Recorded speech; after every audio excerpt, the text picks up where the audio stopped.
about in terms of, you know, defining us as kind of an anxious bunch. Yes. I definitely agree with that.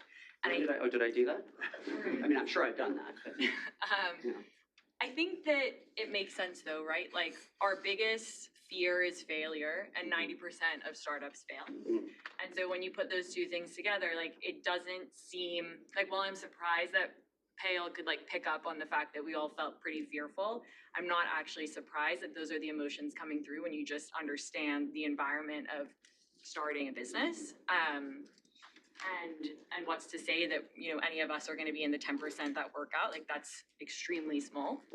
And then I also think that this idea that we're anxious, but we also talk about sometimes us being overconfident in our pursuits, is kind of interesting and something I've been thinking about. Like those two things don't really go together. And I think with the privilege of this degree and, you know, other universities that we've come from, there's an immense responsibility to that I think a lot of us feel.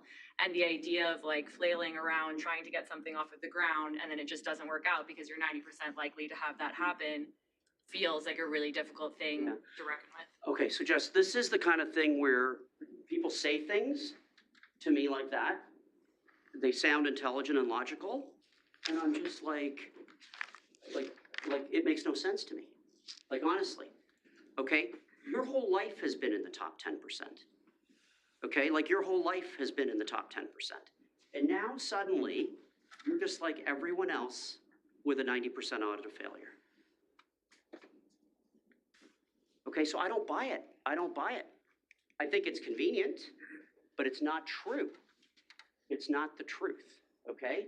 Like, the fact that you're here, all of you, is you're in the top 10%.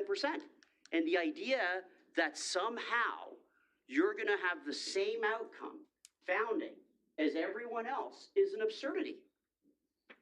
I know why you believe it to be true, but it's not true.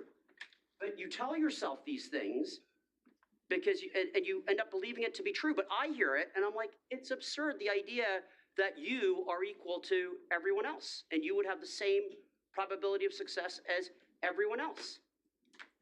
Okay, both based on your trajectory, the learning you've had, all of the downside you have, the fact that people are going to show up to give you money in 6 months, all these things.